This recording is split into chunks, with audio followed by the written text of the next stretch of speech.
Hello and welcome to The Ordeal. In this video I'm going to talk about the new Amazon series that's coming out, Lord of the Rings, and why it's going to be a disappointment to all the fans of Lord of the Rings. It's going to be a disappointment to a lot of people, I think. We recently received news on January 13th that the Lord of the Rings Amazon Studios prequel series to feature a familiar villain, and that villain of course will be Sauron. Now, why is this going to be a disappointment? I mean, Amazon, they do good work, right? They've done some really good series, and we see some really interesting things happen on screen. And the Lord of the Rings trilogy was excellent, right? That was a really good trilogy. Everybody enjoyed it. The Hobbit trilogy needs a lot of work. We'll take a look here and see why it is that the Lord of the Rings is going to be a disappointment. Number 1. Reason number 1. Jeff Bezos is not a writer, he is a businessman. And he has stated that he wants Game of Thrones on the screen for J.R.R. Tolkien's fantasy world. Jeff Bezos is a great businessman. He's either that or he got really lucky. Amazon is worth, $100 billion? Something like that. Is one of the biggest companies, if not the biggest company in the world. Yeah, good job. You did a great job there, but you're not a writer. You're not a creative person. And Game of Thrones was not that good. Now, I know a lot of you out there probably watching this love Game of Thrones, think it's great. I can't believe I'm saying this about Game of Thrones because my favorite thing in the world is medieval fantasy. I love it.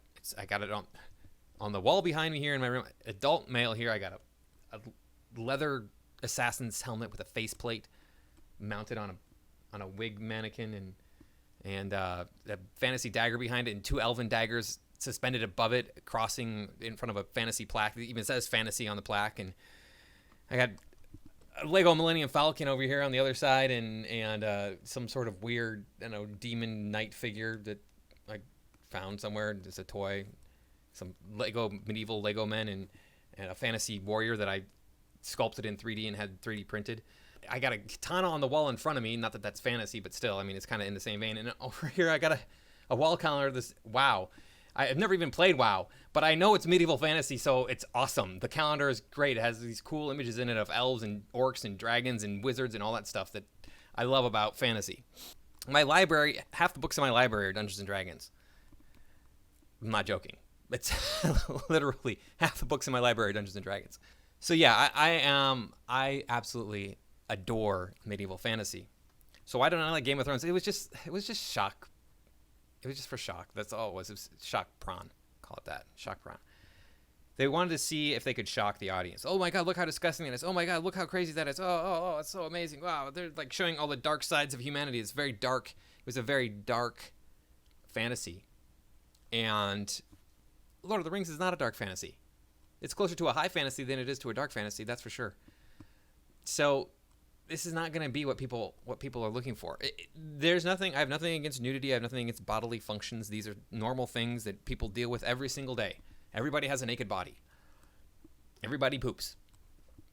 But there's some things that are just, you don't need to know that Luke Skywalker is taking a dump instead of fighting the Empire. You don't need to know that. Okay, we can leave that out of the story. What's the second reason? Number 2. Well, this is the ordeal, so we can't not talk about wokeness. This series is going to be totally, completely woke. If we look here, we have a former Star Wars author, Chuck Wendig, attacks epic fantasy. Your world is too white and male and straight. Yeah, I know, Chuck Wendig, you're a piece of garbage human being. There's nothing at all wrong with being white and male and straight. There's nothing at all wrong with having a world set in Europe when there were only white Europeans living there, and when you were burned at the stake for being homosexual, and when men wielded the majority of the power because, hey, women were busy raising the children. I want to clarify, I'm not saying that there's nothing wrong with that world, because there certainly is, but there's nothing wrong with telling stories in such a setting at all. Nothing at all. So it just happens to be one that you don't like because you're an ignoramus. Okay? And I don't mean that as an insult. I mean, you don't know. You just don't understand history. You are an ignoramus. So stop it and allow medieval fantasy to be medieval fantasy. Okay, it totally takes me out of the story. When I watch The Witcher, I'm like, this does not feel like medieval fantasy because we have all sorts of crazy people who are not European in their ancestry running around. I just can't wait though. I mean, this is going to be great, right? We're going to have there's going to be those Mexican elves. That's going to be great because there's not going to be humans, I guess, or maybe there's not going to be very many humans. There's not going to be any like hobbits and stuff running around. So it's mostly going to be focusing on elves. So there's going to be a lot of Mexican elves because Mexico is part of Middle Earth, and there's going to be a lot of Indian elves because Indians were part of Middle Earth, and then there's going to be some Arabic elves. Actually, I think J.R.R. Tolkien did make allowances for Arabia in his books. And there's going to be a lot of African elves, so that'll be good. We need plenty of those. This is ridiculous. It's supposed to depict medieval England, medieval Europe at the very least, and you want to have people who are not white in the story.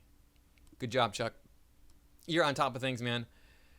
In addition to, being racially diverse, I'm sure the women are going to have all the power. Or at least they're going to have equal power to men, which is not necessarily wrong, except it's a medieval fantasy when the majority of your power comes from human labor. And women are just not as good at human labor as, physical force because they're smaller and weaker than men are. So men are going to wield more power just because they're bigger and stronger. That's just reality. I'm not trying to put down women. I think the women are wonderful. They have a very important role to play, more important than men to play in civilization. That is, they have to perpetuate the species. Men don't have as big of a role in perpetuating the species as women do at all. Like, it's not even close. It's like men are a very, very, very distant second when it comes to perpetuating the human species. Why is wokeness so bad when it comes to this stuff? And we know it's going to be woke because it's Amazon, so they have to make it woke. We see this with really good series lately coming out, like the Boys. Boys is a great series. I think a lot of people like it, although it does have a lot of this shock prawn going on, where people just explode in the middle of the street. That's just wonderful. But if you look at who has all of the real power in that show, we have Starlight. Oh, she's a girl. How about Kimiko? Oh, she's a girl. Queen Maeve. Oh, she's a girl too. And then what about Stormfront? She's also a girl. The only person more powerful than the 4 women I just mentioned is Homelander. Otherwise, it's the girls who are... I mean, the main characters are supposed to be the boys. The boys. They're supposed to be Huey and Bill. And there's Frenchie and I think Mother's Milk. Is that the other guy's name? But it's supposed to feature them. They're supposed to be the ones who are, important to the story. But no, it's like they're not even anywhere near as powerful as the superheroine in the story. Other series like Carnival Row. Carnival Row it's all about how women are awesome and empowered. I watched one episode of that and I almost threw up because it was so disgusting how they were treating men in the series. And then here's another. This is not Amazon, but The Dark Crystal: Age of Resistance. Great show, really, really great show. Oh, so good. But the women steal the show, right? It's all about how awesome the women are in the world, not at all about the men. Well, I can't say it's not all about the men. I mean, men do feature prominently in The Dark Crystal, but the women do steal the show. So we know it's going to be totally woke, yo. And then there's probably going to be some alphabet people in there, because we can't get away with not having alphabet and trans. And now, hey, trans could be cool in medieval times because you could use magic to like transition yourself. So that could be cool. Like, hey, I cast a spell on myself to make myself a woman. Woohoo, yay! Or whatever. I cast a spell on myself to make myself a man, or make myself nothing. I'm just in between. Whatever. That could be cool. But just to put it in there because hey, it's the hip thing to do now. Yay, we got to be PC about everything. Yo, totally woke, yo. No, that's stupid. So stop that. Let's see what else we got. Number 3. Number 3 is there's going to be nudity. Nudity. So I keep showing. I don't want to see these ads over here. But there's going to be nudity in the show. Here, look at this one here. Amazon Studios LOTR series heads into uncharted carnal waters with casting call for nudity and and intimacy coordinator. This is a fairy tale. That's what this is supposed to be. It's supposed to be a fairy tale. European fairy tales don't feature these carnal acts. Not that I'm aware of. Even the real actual fairy tales from the actual historical ones, not the watered down ones we get today from Disney, etc. As far as I understand, they don't go into this area so much. And J.R.R. Tolkien definitely did not go into this area. He was a devout Christian, so he stayed away from all of this carnal stuff. He was like, no, that's supposed to be kept between a man and a woman in the bedroom, and they're supposed to be married when they're doing that. This article here, here's the woman they hired, their intimacy coordinator.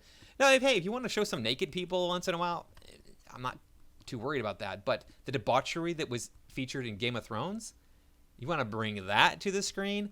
No. That is gonna make so many people angry. So many people are gonna be angry about that.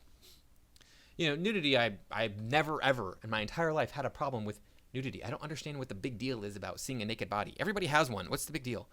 But in the United States, we get bent out of shape over that.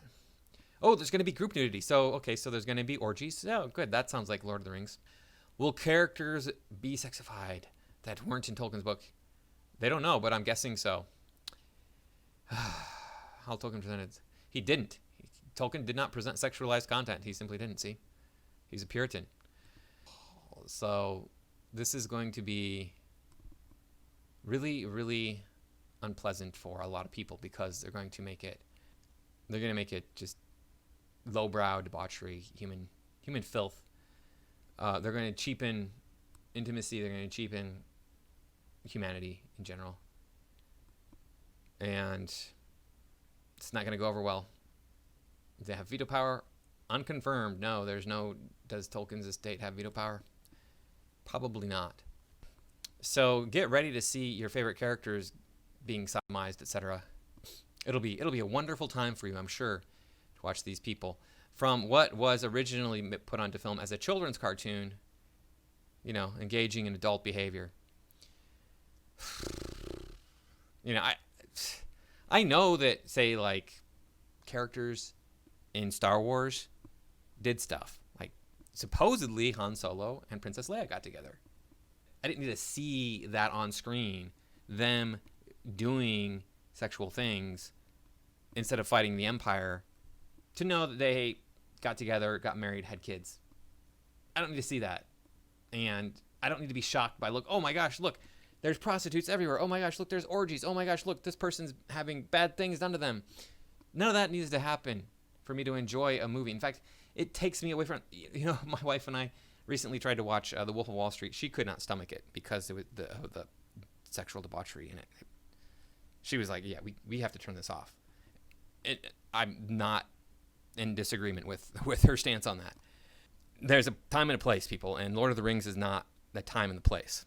In fact, medieval fantasy in general can kind of avoid that to a large degree, at least on screen. Number 4. Number 4 reason why this is going to be a disappointing series is Bad Robot. Bad Robot is involved in it. The people that brought us The Farce Awakens, the worst movie ever made, The Farce Awakens, is going to be producing the Lord of the Rings series. Yeah, so if you haven't seen my series on The Farce Awakens and why and how it ruined Star Wars, go check that out. It's a long 3 hours where I show you everything that went wrong with that movie and why it makes absolutely no sense and how it is the worst movie ever made. It is worse than The Lost Jedi. Lost Jedi is bad. The Farce Awakens, oh wow, way, way worse. So much worse. Yay, it's going to be a mystery box. We're going to have a mystery box in Lord of the Rings instead of knowing it. Oh, wait, we already know what happens. Because this is set before the Lord of the Rings movies and the book. So, don't know how this is going to be a mystery box, J.R.R. You're going to have to figure that one out because, hey, we already know the outcome of a lot of the stuff that's going on in this series. Number 5. The number 5 reason why the Lord of the Rings series is going to be a disappointment is they're using terrible writers. They're using John D. Payne Here's John D. Payne, and his filmography is very long. Look at that. Wow. He worked on Star Trek Beyond, that god-awful movie that killed the Star Trek movie franchise. Star Trek, the new movies, one with Chris Pine. First one, people loved it. Second one, people loved it. Third one, people detested it and despised it because it was terrible. We also have Patrick McKay. Oh, look, he worked on Star Trek Beyond too. Wow. So these guys are terrible writers who have very little experience. They worked on Flash Gordon. Great. It's been announced.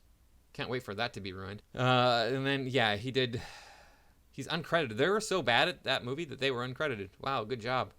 So we have these untested writers producing the film.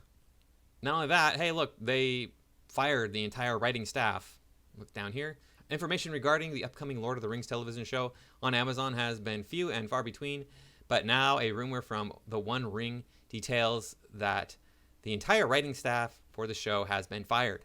Not only that, but Tom Shippey, the renowned Tolkien scholar, has also been rumored to have exited the project. So they got rid of their scholar on the subject matter, and they got rid of all the writers they were using. And the lead actor, quit as well, apparently. All these articles keep saying that he's going to be the lead actor still, but I guess he's been gone for a while now, like a year. Wow, this is going to be a disaster. I hope it's great. I hope it's amazing. I hope it's epic fantasy. I hope that it is. I really do. I hope it's just amazingly good and it's so engaging and enthralling, and every episode is just a milestone. That would be so awesome for me. But I know what we're dealing with here. We're dealing with the woke agenda, and we're dealing with a bunch of people who don't actually care about this project. They care about making money. That's why this is being made. They know that it's something that people will click in to view. As bad as The Force Awakens is, it still made money for Disney. Disney is making money off of Star Wars. How? I don't know, because they've handled it terribly, but they're still making money off of Star Wars. And Jeff Bezos is going to make money off of this Lord of the Rings series, even if it is terrible. Anyway, that's all I got for this time. Thank you for watching. Please like, comment, share, subscribe. Click the bell for notifications. I have a lot of videos. Check them out. I challenge all things woke, and I basically just point out anything that doesn't make any sense to me, put my 2 cents out there for you to get a different opinion. You can agree with me, disagree with me. That's what is great about the United States of America, is everybody can have their own opinion. And I look forward to you engaging with me in the comments saying how I'm right or wrong. Have a good night.